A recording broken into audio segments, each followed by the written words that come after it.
উত্তর চব্বিশ পরগনার বনগাঁ পুরসভার ৯ নম্বর ওয়ার্ডের বনবিহারী কলোনিতে একটি পুকুর কিনেছিলেন নির্মলেন্দু বিশ্বাস এবং প্রভাত মণ্ডল।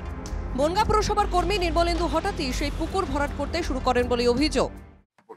আমি জ্ঞানেরতে দেখছি এটা পুকুর, আমার বয়স এখন 50 ওভার, তাহলে সেই জলাজ আমাদের ডোবা, এখন সবাই বলছে জল ভরো, জলের ডোবা জায়গা বন্ধ করা যাবে না, সেই জলা জায়গা বন্ধ করছে কিভাবে? আজকের দিনে সকালবেলায় আজকে কাউন্সিলররা কেউ বাড়ি নেই, কাউন্সিলর মনে হয় এনওসি দেয়নি, তো সেই জায়গায় ফাঁকা জায়গায় দেখে ওরা এই সকালবেলায় ভোরবেলার দিকে মাটি ভরাট করছিল। তো আমরা এই গ্রামবাসীরা কিছু ছেলেরা এসে আমরা বাধাবিঘ্ন করি যে এখানে মাটি।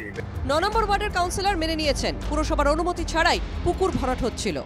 আমার জানা নেই সেই দুজন ব্যক্তি পৌরসভা থেকে কোনো রকম কোনো পারমিশন নেয়নি, ইভেন আমার কাছ থেকেও কোনো পারমিশন তারা নেয়নি।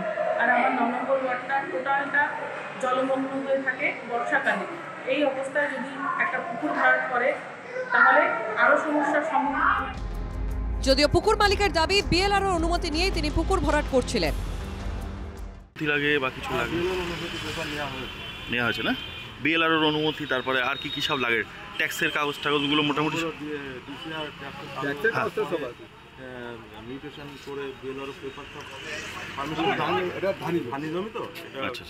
পুকুর ভরাটের ঘটনায় সরাসরি মুখ্যমন্ত্রীকে কটাক্ষ করেছে বিজেপি। প্রমোটার তৃণমূলের না হলে এত বড় সাহস কে পায়? কোনো সাধারণ মানুষের ক্ষমতা আছে যে পুকুর ভরাট করবে? বনগাঁ পুরসভার ৯ নম্বর ওয়ার্ডের বাসিন্দাদের অভিযোগ, পুকুর বোঝানো হলে বেহাল হবে এলাকার জল নিকাশি ব্যবস্থা, তাই কোনোভাবেই তারা পুকুর ভরাট করতে দেবেন না। রবিবার এলাকাবাসীর বাধায় বন্ধ হয়ে যায় পুকুর ভরাটের কাজ। উত্তর চব্বিশ পরগনার বনগাঁ থেকে দীপকুমার বিশ্বাসের রিপোর্ট, এনকেটিভি বাংলা।